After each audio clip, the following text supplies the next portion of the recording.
그래서 이제 우리가 이제 원유를 정제하게 되면 가장 먼저 상온에서도 이제 가스 상태로 있는 게 있잖아요. 어떤 거죠? CO1에서부터 C4 계열까지는 보통 가스 상태로 있죠. 그러니까 뭡니까? C1이니까 메탄, 그다음 C2 에탄, C3 프로판, C4 부탄. 그래서 이제 LPG라는 거는 리퀴파이드 페트롤리움입니다. 리퀴파이드 페트롤리움 가스. 결국 뭐야? 액화 석유 가스 뭐 이런 식이 되겠는데 한번 써볼까요? 리퀴파이드 액화시킨 리퀴파이드 페트롤리움 가스다 이렇게 되는 거죠. 그래서 여기 보면 보통 우리가 자동차도 LPG 차야. 그러니까 보면 이제 LPG 충전소에 가면요, 오늘 가격 붙여놓는데 뭐 부탄 이렇게 적어놓기도 하고요. 그래서 보통 LPG로 쓰는 거는 프로판하고 부탄이죠. 그래서 날이 추울 때는 좀 더 프로판을 섞어주고, 잘 불타기 위해서 이 적절하게 프로판과 부탄의 비율을 맞춰가게 됩니다. 자, 그런데 이제 상온에서 보통 한 30도 정도를 기준으로 했을 때 어떻게 액체 상태로 있는 거. 그래서 이 보일링 포인트 끓는 점이 30도에서 한 200도 사이에서 분류들 나오는 거, 이거를 납사라고 부르게 되는 거죠. 우리는 보통 이걸 휘발유, 가솔린이라고 부르게 되는데 거의 동일한 의미임에도 불구하고 실제적인 그 의미는 다르죠. 그래서 요 대역에서 나오는 거는 납사라고 부르게 되고, 그리고 이 납사라는 거에서부터 온갖 모든 종류의 서구 화학 제품들이 나온다. 라고 생각하시면 되겠어요. 그래서 이제 여기서부터 이 원유를 정제한 다음에 이걸 가지고 이제 이 부분은 납타는, NCC, 납타 분해 공정을 거치게 되죠. NCC로 가가지고. 그러면서 여러 가지 이제 플라스틱이라든가, 일단 에틸렌 프로필렌이에요. 에틸렌 프로필렌을 만들어내는 거예요. C4 계열이라든가.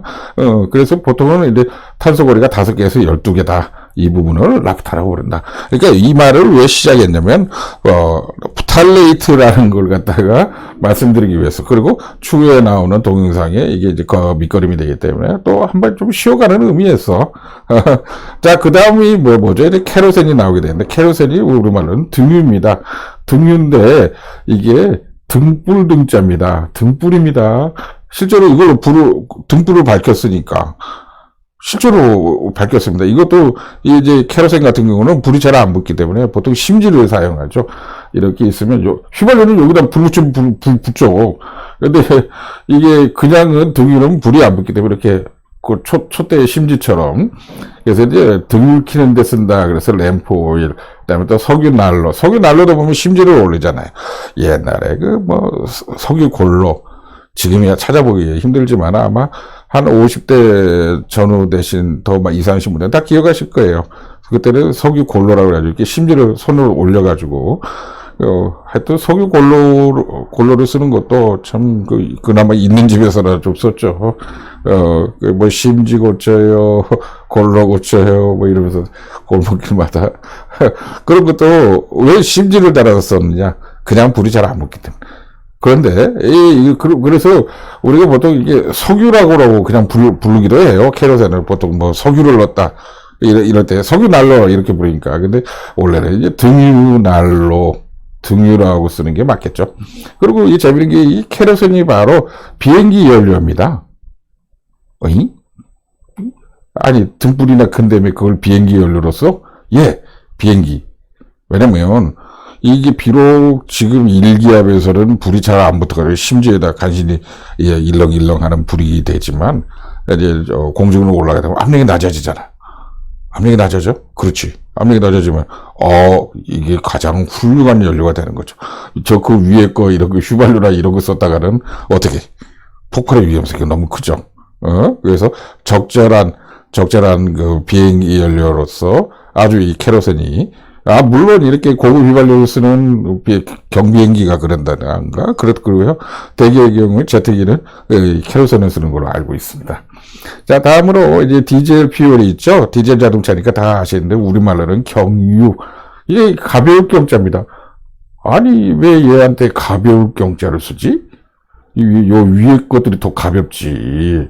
얘는 좀 무겁잖아, 경유니까. C가 15번에서 25번까지 되는데, 얘를, 얘네들, 이 친구들을 경유라고 해야 되는 게 맞지 않나 싶은데, 이거, 밑에가 바로 무거울 중유가 있기 때문에, 무거울 중유, 두 개를 짝을 지어서 말하기 때문에, 경자랑 중자를 쓰게 된 겁니다. 가벼울 경, 무거울 중.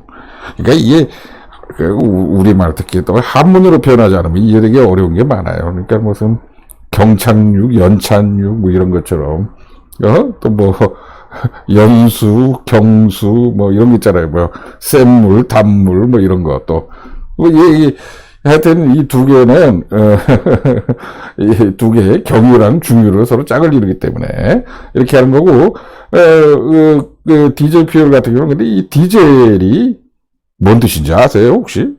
디젤 엔진 뭐 끌고 얘기하는 거냐? 디젤이 사람 이름입니다. 사람이 디젤이야? 사람 이름이? 그런 사람이 있어. 예, 디젤 엔진을 개발하는 사람이 디젤입니다. 그 사람 이름이 디젤이. 그래서 그다음부터는 전부 다 디젤이라고 부르게 되는 거죠. 디젤. 사람 이름입니다. 자, 그 다음에, 그래서 이제 레지드오일 가장 무거운 거죠. 그래서 중유, 이런 거에서 이제 파라핀 왁스도 나오고, 뭐, 너무나도 뭐 쓸 수 없는 이런 거에 아스팔트에다 까는 거죠. 아스팔트에다가. 자, 그렇게 해서 원유를 정지하면 이렇게 분리가 된다. 그 중에서도, 막 이런 얘기를 꺼낸 이유는 바로 나프타를 설명하기 위해서. 나프타는 휘발유랑 거의 같은 개념, 나프타가 오히려 더 포괄적인 개념이다.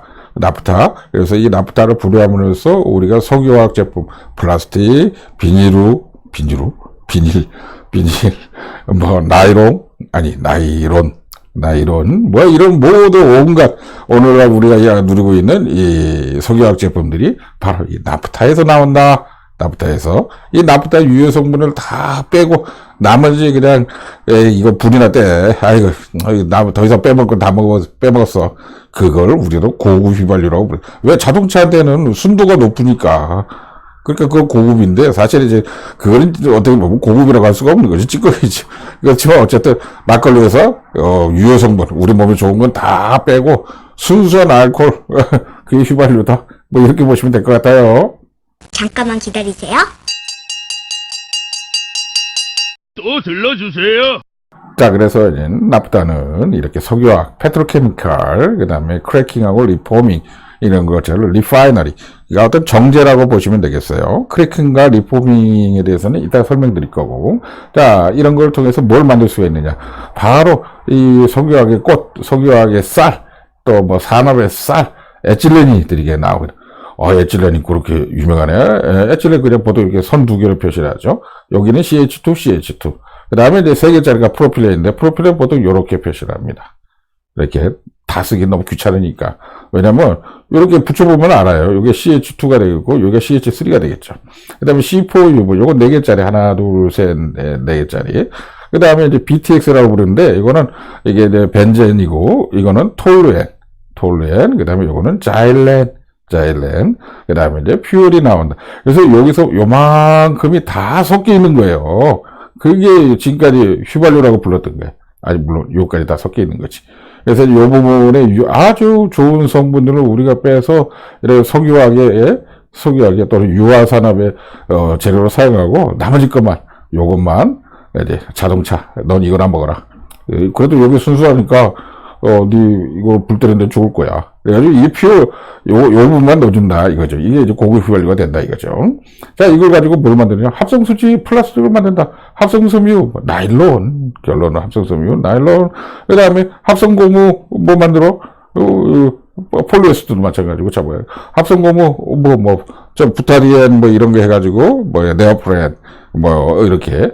이전에는 고무가, 우리가 흔하게 보이는 고무가 옛날에는 진짜 고무나무에서만 얻을 수밖에 없었다는 거 아니에요.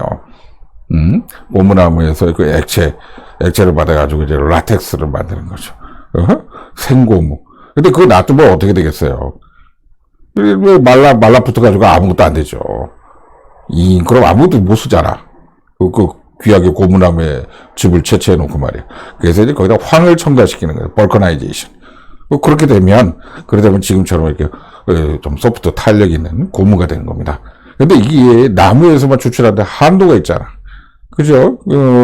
그래서 이렇게 합성 고무가 나옴으로 인해서 이 세상이 많이 바뀌었다는 거 아니에요.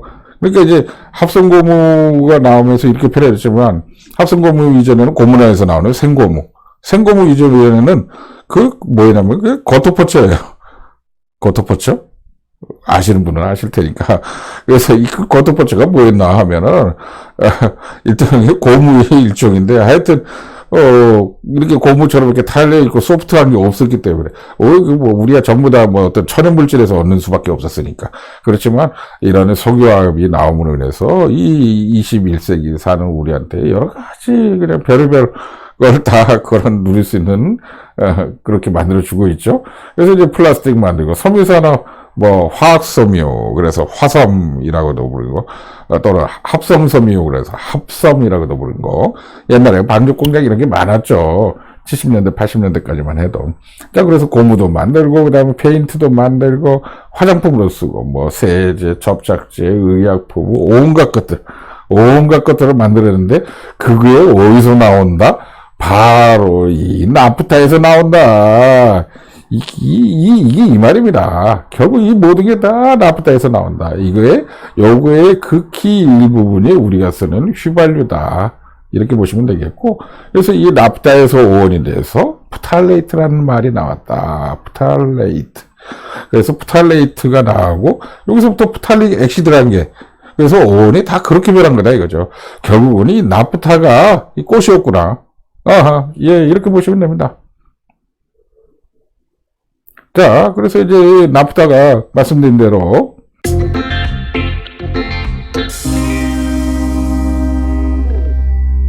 C5에서 C12 정도가 있는데, 이게 실질적으로 풀렌지 나프타는 뭐냐면, 나프타의 정의를 내려보면 알칸 CH4 있잖아요.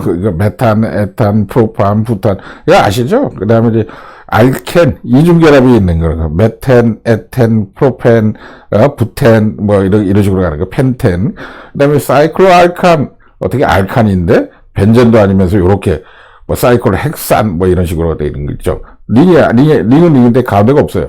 빈 링, 육각형, 이런 것도 아실 거예요. 그 다음에 사이클로알칸, 그 다음에 아로마틱, 이제 드디어 이제 벤젠링이죠. 벤젠링에 이제 또 뭐가 붙고 이렇게 되는 거. 이렇게 아로마틱들이 다 섞여 있는 거다 이거죠. 그래서 이 중에서 우리가 석유화학 제품의 유효한 성분인 이 부분들을 다 빼서 아까 말한 무슨 플라스틱 만들고 섬유 만들고 이럴 때 다 쓰고, 나머지 요 알칸만 뽑아가지고 요거를 이제 너 더 이상 쓸 데가 없어. 불이나 떼어버리자. 그래서 자동차 연료로 고급 연료로 넣는다. 이런 얘기가 되겠습니다. 그래서 이런 나프타를 크게 이제 사람들 얘기로는 경질 나프타, 중질 나프타 그래요. 그래서 라이트 랩서, 헤비 랩서 이런 게 있는데, 여기서는 라이트가 가볍다. 그 다음에 헤비, 무겁다. 이건데, 가벼우니까 뭐겠습니까? 가벼운 거, 결국은 C5에서 치는데 C5나 C6. 그래서 에틸렌을 제조하는 데 사용된다.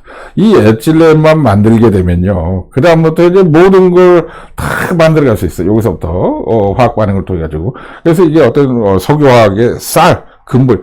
왜 쌀이라고 하나 그랬더니 먹는 거라서 그런 거 같아. 먹는 거 그렇게 좋아하지 않아.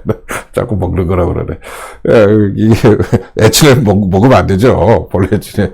근데 이게 그렇게 중요하다 이런 의미에서도 산업의 쌀 이런 말로도 쓰이지만, 또 이렇게 조그만 펠리 모양으로 알약 모양으로 만들어 놓는데, 그 크기랑 모양이 보면 꼭 쌀알처럼 생겼다.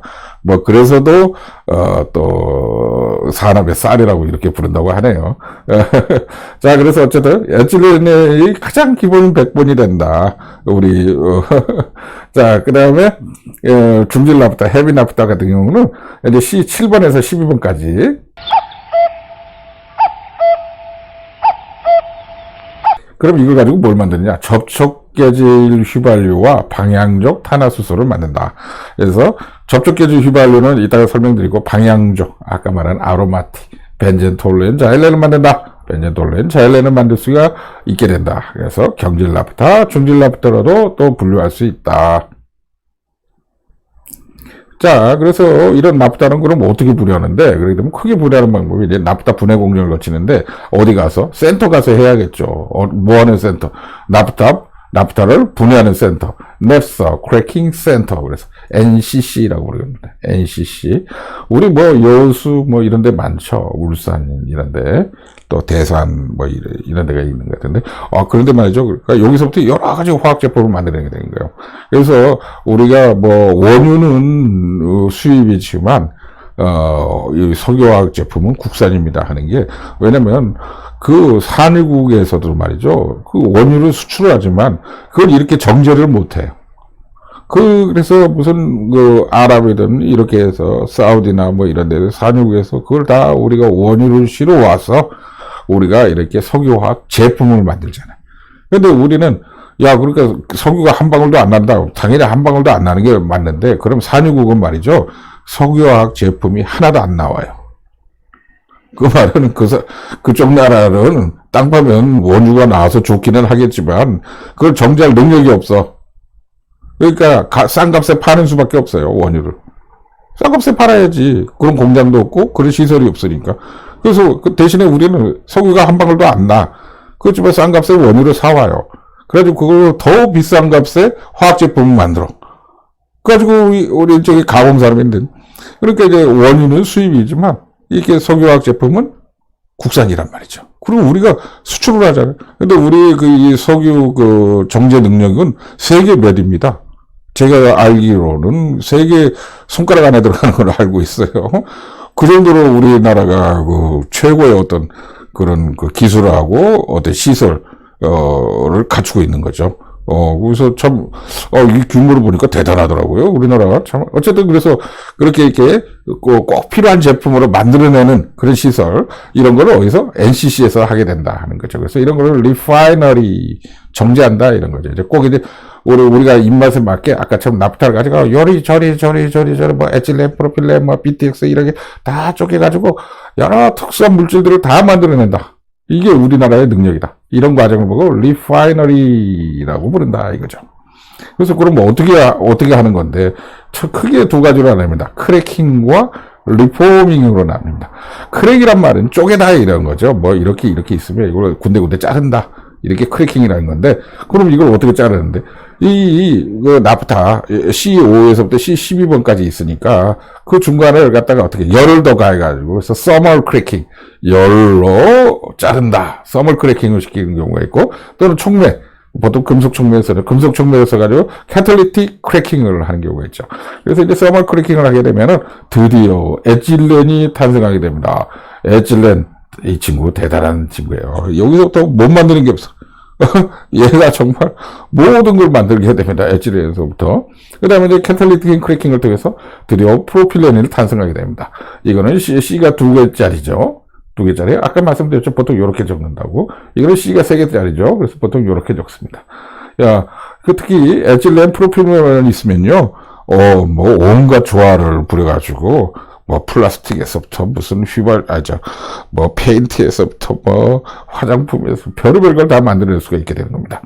자, 그 다음에 이제 리포밍이라는 것은 캐탈리틱 리포밍인데, 이걸 보고 우리말로 꼭 변할 때 접촉 계질이란 말을 써요.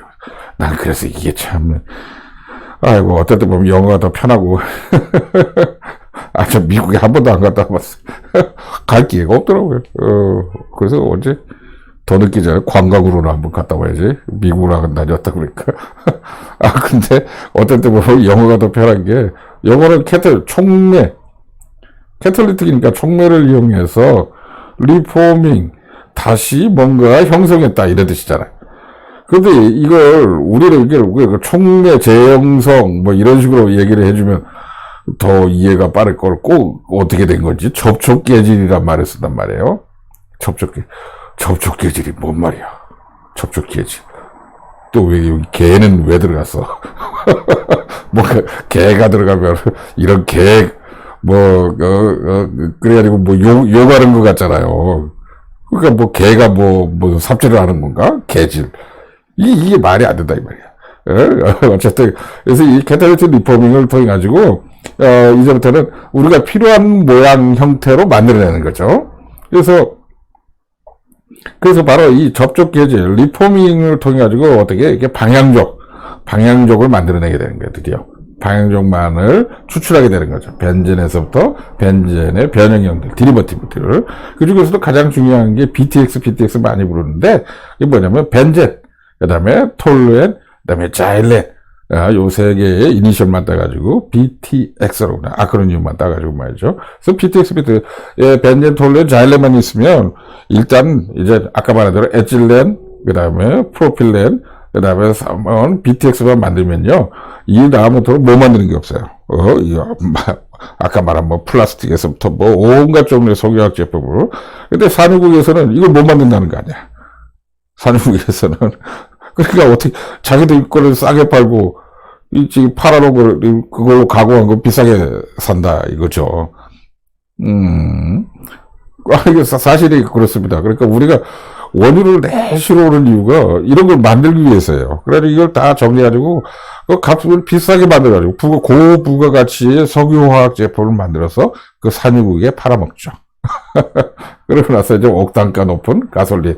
옥탄가 높은 가솔린, 이게 좋은 말 같지만, 아까 말하는 에틸렌, 프로필렌, BTX 다 빼먹으니까, 나머지 남은 거 이제 알칸 계열만 남았잖아. 알칸. 그러니까 뭐 이제, 그 성분이 단일화까지는 안 해도 단순해지니까, 어떻게, 여러 개 섞여 있을 때는 막, 얘가 먼저 폭발하고, 얘가 나중 폭발하고, 얘는 더 늦게 폭발하고, 뭐 이래가지고, 노킹이 이래, 따다다다다닥 일어나고, 노킹이 일어나니까 엔진 출력이 떨어지고. 그런데, 어떻게? 이렇게 하면, 요 나머지 것만 가지고서 하니까, 그다음부터는 어느 일정한 범위 내에서 한 번씩 터지니까 어떻게 리듬을 맞출 수 있잖아요. 거기서 옥탄가가 높은, 고급 휘발유가 나오게 된다. 그래서 이런 납다, 트랜스포메이션, 납다 분해 공정이 가장 고부가 가치가 있는 거였다 이거죠. 어찌됐든 제가 왜 이 납타를 말씀드린 이유 중에 하나가 프탈레이트라는 건 납타에서 나왔다 이 말이죠. 말의 어원이. 그리고 요거를 기본으로 해서 지금 말씀드린 거 기본으로 해서 다음 동영상들이 훨씬 더 이해가 쉬워지실 거예요, 아마도.